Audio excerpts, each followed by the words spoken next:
প্রেম ভালোবাসা মানুষের জীবনের অবিচ্ছেদ্য অংশ। তাই প্রতিটি মানুষই জীবনে কখনো না কখনো প্রেমে পড়ে, অর্থাৎ কাউকে না কাউকে ভালোবাসে এবং তার থেকেও ভালোবাসা পেতে চায়। প্রেম ভালোবাসা ছাড়া মানুষের জীবন কেমন বেরঙিন হয়ে যায়, কেমন ফিকে মনে হয় এবং জীবনে কিছু করার বা বেঁচে থাকার উৎসাহ হারিয়ে ফেলে। তাই জীবনকে সুন্দরভাবে পরিচালনা করতে, সুন্দরভাবে বাঁচতে, নিজের উৎসাহ ধরে রাখতে মানুষের জীবনে প্রেম ভালোবাসার প্রয়োজন আছে। আজ আমি আপনাদের সঙ্গে হাতের রেখা দেখে কিভাবে বুঝবেন আপনি প্রেমিক হিসেবে কেমন মানুষ, বা আপনি ভালোবাসার জীবনে কতটা সফলতা লাভ করতে পারবেন সেই বিষয় নিয়ে আলোচনা করব।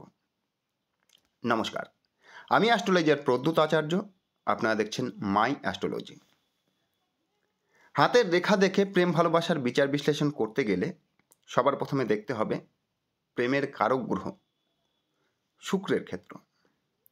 শুক্রকে বলা হয় প্রেম প্রীতি ভালোবাসা এবং সৌন্দর্যের কারক। বৃদ্ধাঙ্গুলের নিচে এবং আয়ুরেখার ভিতরে এই ক্ষেত্রটিকে বলা হয় শুক্রের ক্ষেত্র। শুক্র সৌন্দর্যের কারক, শুক্র ভোগের কারক এবং শুক্র দাম্পত্য জীবনের কারক। তো মানুষের জীবনের প্রেম ভালোবাসা বিচার বিশ্লেষণ করতে গেলে সবার প্রথমে শুক্রের ক্ষেত্রের পরিস্থিতিকে আগে দেখে নিতে হবে। তারপরে দেখতে হবে হৃদয় রেখা, কারণ প্রেম ভালোবাসা হৃদয়ভিত্তিক জিনিস, অর্থাৎ এগুলো হৃদয়ের থেকেই সৃষ্টি হয়। তাই হৃদয় রেখার অবস্থা কেমন আছে সেটাকেও অবশ্যই দেখে নিতে হবে। হৃদয় রেখা থেকে মানুষের হৃদয়ভিত্তিক দিক, প্রেম প্রীতি ভালোবাসা, আবেগ অনুভূতি, মায়া দয়া মমতা ইত্যাদি বিচার বিশ্লেষণ করা হয়। তারপরে দেখে নিতে হবে হাতে চন্দ্রের ক্ষেত্র, কারণ প্রেম করতে মন লাগে আর চন্দ্র হলো মনের কারক।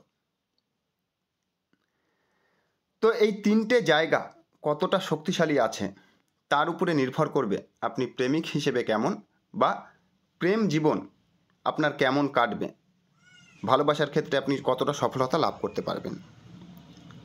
দেখুন, যার হাতে শুক্রের ক্ষেত্র, চন্দ্রের ক্ষেত্র এবং হৃদয় রেখা শক্তিশালী, সে প্রেমিক হিসেবে একজন রোমান্টিক প্রকৃতির মানুষ এবং ভালোবাসার জীবনে সে যথেষ্ট সফলতা লাভ করতে পারবে। কারণ শুক্রকে বলা হয় সৌন্দর্যের কারক, অর্থাৎ তারা সুন্দরভাবে স্মার্টভাবে থাকতে পছন্দ করে, আর স্মার্ট মানুষকে কে না পছন্দ করে। আর হৃদয় রেখা নির্দেশ করে মানুষের হৃদয়ভিত্তিক দিক, অর্থাৎ হৃদয় রেখা ভালো হলে তারা হৃদয়বান প্রকৃতির মানুষ হয়, আর হৃদয়বান মানুষকেও প্রত্যেকটা মানুষ পছন্দ করে। ঠিক তেমনি চন্দ্রের ক্ষেত্র থেকে বিচার করা হয় মানুষের মানসিকতা, অর্থাৎ মন। চন্দ্র যদি ভালো থাকে তার মন বড় হয়, আর যার মন বড় হয় সে ভালোবাসার দিক থেকে কিন্তু যথেষ্ট ভালো সফলতা লাভ করতে পারে। তারপরেও ভালোবাসার বিভিন্ন ভাগ রয়েছে। দেখুন, শুদ্ধ ভালোবাসার কারক হলো বৃহস্পতি। শুক্রকে প্রেমের কারক গ্রহ বলা হয়, কিন্তু এই প্রেমের সঙ্গে কিছুটা যৌনতা জড়িয়ে আছে। কিন্তু বৃহস্পতিকে বলা হয় শুদ্ধ ভালোবাসার কারক, অর্থাৎ বৃহস্পতির ভালোবাসা যেমন গুরু শিষ্যের ভালোবাসার মতো, বাবা ছেলের ভালোবাসার মতো। অর্থাৎ বৃহস্পতির ক্ষেত্র যদি সুন্দর সুগঠিত হয় তাহলে কিন্তু তারা নিঃস্বার্থভাবে ভালোবাসতে পারে, অর্থাৎ যাকে ভালোবাসে তাকে কিন্তু উচ্চতায় পৌঁছতে চায়। বৃহস্পতির ক্ষেত্র ভালো থাকতে হবে। কিন্তু বৃহস্পতির ক্ষেত্র যদি বেশি শক্তিশালী হয়ে যায়, অর্থাৎ বৃহস্পতির ক্ষেত্র অন্যান্য ক্ষেত্রের থেকে বেশি মাংসালো, বৃহস্পতির আঙুল রবির আঙুলের থেকে বেশি দীর্ঘ, রবির আঙুল ছোট, সেক্ষেত্রে কিন্তু এই ধরনের মানুষের মধ্যে অহংকার যথেষ্ট বৃদ্ধি পায়, কারণ বৃহস্পতিকে বলা হয় অহংকারের কারক। এরা কিছুটা ক্ষমতা লিপ্সু প্রকৃতির হয়, তাই যাকে ভালোবাসবে তার প্রতি কিন্তু আধিপত্য লাভ করবার চেষ্টা করবে। অর্থাৎ বৃহস্পতির ক্ষেত্র খুব শক্তিশালী হলেও কিন্তু প্রেমের জন্য খুব একটা ভালো নয়, কারণ এরা অন্যের প্রতি আধিপত্য বিস্তার করতে চায়। আর যেটা কখনোই প্রেমের জীবনে ভালো ফল প্রদান করে না। আবার বৃহস্পতির আঙুল যদি খুব বেশি শর্ট হয়ে যায়, তাদের মধ্যে নিজত্বতার অভাব থাকে, অর্থাৎ তারা আমিত্ব হারিয়ে ফেলে। প্রেম ভালোবাসা পাওয়ার জন্য নিজেকে এতটাই ছোট করে ফেলে যে তার চোখে আর কখনোই ভালো বা মহান হতে পারে না। তাই যাদের হাতে বৃহস্পতির আঙুল ছোট আছে তারা একটু সতর্কভাবে থাকবেন। ভালোবাসা পাওয়ার জন্য নিজেকে এতটা ছোট করবেন না যেখান থেকে তার চোখে আপনি আর কখনোই সম্মান ফিরে না পান, অর্থাৎ নিজের সম্মান বাঁচিয়ে রেখে ভালোবাসার চেষ্টা করবেন। এরপরে বুধের ক্ষেত্র। বুধকে বলা হয় বাকশক্তির কারক। যদি কারো হাতে বুধের ক্ষেত্র এবং শুক্রের ক্ষেত্র ভালো থাকে, তারা সুন্দর কথা বলতে পারে। শুক্র হাসির কারক, অর্থাৎ বুধ ও শুক্র ভালো থাকলে তারা কিন্তু মানুষের সঙ্গে হাসি মুখে কথা বলে, আর হাসি মুখে কথা বললে মানুষের দৃষ্টি আকর্ষণ করা যায়। তাই তারা প্রেমিক হিসেবে যথেষ্ট রোমান্টিক প্রকৃতির হয়। তার সঙ্গে যদি মঙ্গল ভালো থাকে, মঙ্গলকে বলা হয় বল, বীর্য, শক্তি, সাহস, যুক্তির কারক গ্রহ। তাদের স্মার্টনেস ভাব বা তাদের সাহসিকতা অন্যদের চোখে পড়ার মতো, অর্থাৎ তারাও কিন্তু প্রেমিক হিসেবে যথেষ্ট সফল। তারা একাধিক প্রেম করতে পারে জীবনে যদি শুক্র, মঙ্গল, বুধ ভালো থাকে। কিন্তু বুধের ক্ষেত্র যদি লোসেট হয়, অর্থাৎ রবির আঙুলের থেকে বুধের আঙুল অনেকটা নিচের থেকে অবস্থান করছে, যদি রবির আঙুলের সমান সমান জায়গা থেকে প্রায় বুধের আঙুল ওঠে, তাহলে সেটা অত্যন্ত শুভ। তাদের মধ্যে ইমোশন বা আবেগ কম থাকে। কিন্তু যদি বুধের আঙুল রবির আঙুলের থেকে অনেকটা নিচের থেকে অবস্থান করে, অনেক মানুষের হাতে দেখবেন যে বুধের আঙুল রবির আঙুলের থেকে অনেকটা নিচে অবস্থান করছে এবং বুধের আঙুল রবির আঙুলের প্রথম পর্ব পর্যন্ত যেতে পারে না।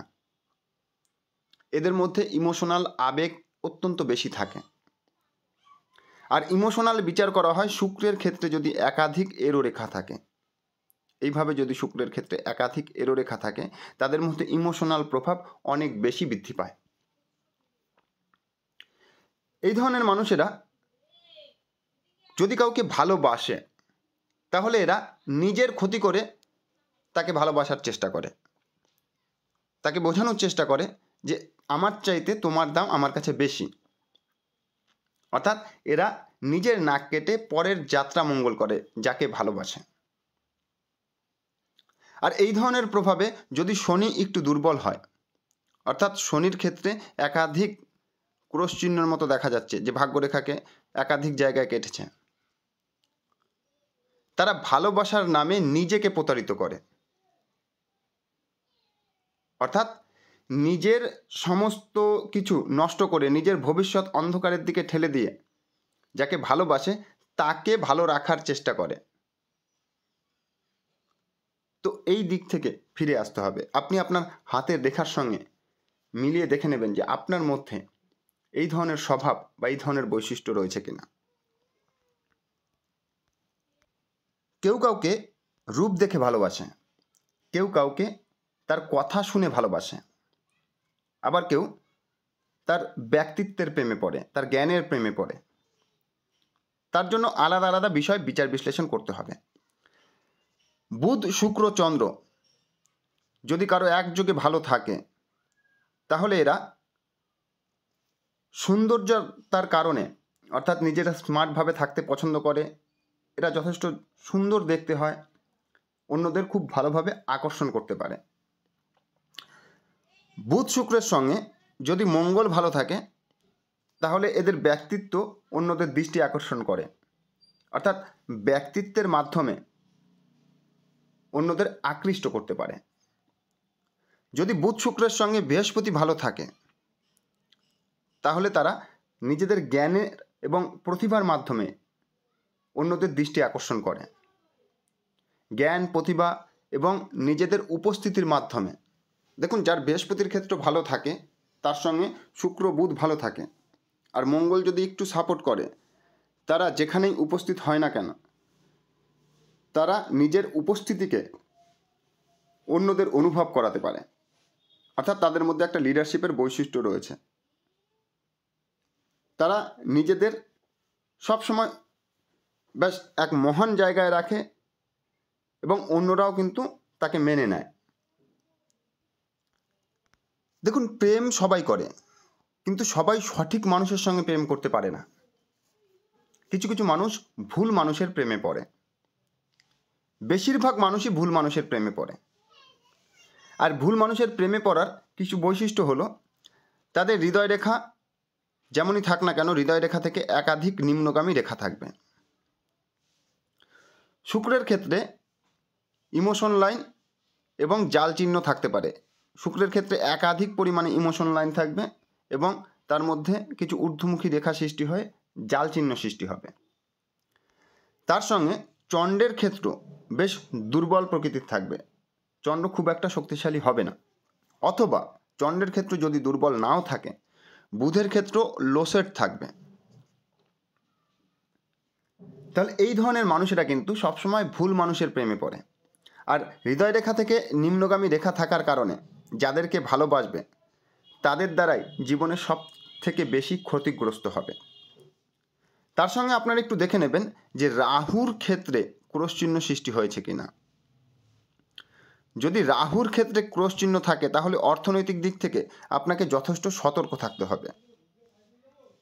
কারণ যদি হৃদয় রেখা থেকে নিম্নগামী রেখা থাকে এবং তার সঙ্গে রাহুর ক্ষেত্রে ক্রস চিহ্ন উৎপন্ন হয়, তাহলে কিন্তু আপনার অর্থ আত্মসাৎ করার চেষ্টা করবে, বা আপনি কোনো জায়গায় অর্থ কাউকে ধার দিলেন, সহযোগিতা করলেন, সেক্ষেত্রে কিন্তু ফিরে পাওয়া খুব মুশকিল হবে। রাহুর ক্ষেত্রে ক্রস চিহ্ন থাকলে কোথাও ইনভেস্টিং ক্ষেত্রেও আপনাকে সতর্ক থাকতে হবে, কারণ এটা কিন্তু অর্থনৈতিক দিক থেকে ব্যাপক নেগেটিভ ফল প্রদান করে। আর রাহুর ক্ষেত্রে এই ক্রস চিহ্ন আত্মীয় স্বজন অর্থাৎ রিলেটিভদের সঙ্গে রিলেশন খারাপ করে তোলে, তাদের সঙ্গে সম্পর্ক কখনোই ভালো থাকে না। আবার যদি কারো হাতে রবির ক্ষেত্র সুন্দর সুগঠিত হয়, রবির আঙুল বৃহস্পতির আঙুলের থেকে একটু দীর্ঘ থাকে, বৃহস্পতির আঙুল রবির আঙুলের থেকে একটু শর্ট, এদের মধ্যে আত্মসম্মান বোধ প্রবল বেশি থাকে। এরা নিজের সম্মান প্রাপ্তির জন্য মানুষের সেবা করতে পারে, এরা নিঃস্বার্থ সেবা করতে পারে। তার সঙ্গে দেখে নিতে হবে হৃদয় রেখা এবং মস্তিষ্ক রেখা, কারণ হৃদয় রেখা মানুষকে হৃদয়বান তৈরি করে, মস্তিষ্ক রেখা যদি সুন্দর সুগঠিত দীর্ঘ হয় এরা উদার মানসিকতা সম্পন্ন হয়। আর হৃদয় রেখা মস্তিষ্ক রেখার মধ্যবর্তী অংশে যত বেশি জায়গা থাকবে তারা কিন্তু তত পরোপকারী হবে। অর্থাৎ রবি হচ্ছে সূর্য, সূর্য মানুষকে আলো প্রদান করে। আর রবির ক্ষেত্রের বৈশিষ্ট্যের কারণে যদি কেউ ভালোবাসে, তারা কিন্তু সকলকে ভালোবাসে, সমানভাবে ভালোবাসে। এরা নিঃস্বার্থ প্রেম করতে পারে, কারণ এদের প্রেমের মধ্যে কোনো আকাঙ্ক্ষা থাকে না, ফিরে পাওয়ার আশা থাকে না। আর মস্তিষ্ক রেখা হৃদয় রেখাকে অবশ্যই দেখে নিতে হবে। দেখুন, হাতে মস্তিষ্ক রেখা এবং আয়ু রেখা এই দুটো যত মিলেমিশে প্রবেশ করে তাদের মধ্যে কিন্তু নিজের বুঝতে অনেক বেশি সময় লাগে। এরা অন্যের উপরে বেশি ডিপেন্ডেন্ট হয়। আর তার সঙ্গে যদি হৃদয় রেখা থেকে নিম্নগামী রেখা থাকে তাহলে কিন্তু এরা খুব সহজেই অন্যের দ্বারা প্রতারিত হতে পারে। অর্থাৎ প্রতারিত কারা করতে পারে মানুষকে? যাদেরকে বিশ্বাস করবেন তারা। অর্থাৎ আপন মানুষের থেকে এদের ভয় বেশি। শত্রুরা খুব বেশি ক্ষতি করবে না, কিন্তু নিজের মানুষেরা বেশি ক্ষতি করতে পারে। অর্থাৎ আপনারা দেখে নেবেন মস্তিষ্ক রেখা আয়ু রেখা কতটা মিলেমিশে প্রবেশ করেছে। যত বেশি মিলেমিশে প্রবেশ করেছে তত বেশি বয়স পর্যন্ত নিজের বুঝতে সময় লাগবে। তো বন্ধুরা, প্রেম ভালোবাসা নিয়ে হাতের রেখা যদি বিচার বিশ্লেষণ করা হয় 24 ঘন্টার ভিডিও তৈরি হয়ে যাবে। তো 14 মিনিটের ভিডিও দেখার লোক থাকে না, কারণ আপনারা কমেন্ট রিয়াকশান কিছুই করেন না। যদি এই ভিডিও আপনাদের ভালো লাগে, হাতের রেখা সম্বন্ধে আরও ভালো কিছু জানতে চান, তাহলে কমেন্ট করে লাইক করে আমাদের উৎসাহ বাড়াবেন। জ্যোতিষশাস্ত্র সম্বন্ধে অনেক নতুন নতুন তথ্য আপনাদের কাছে তুলে ধরতে পারি। তো যাই হোক, ঈশ্বর আপনাদের মঙ্গল করুক, এই বলে এই অনুষ্ঠান শেষ করছি। নমস্কার।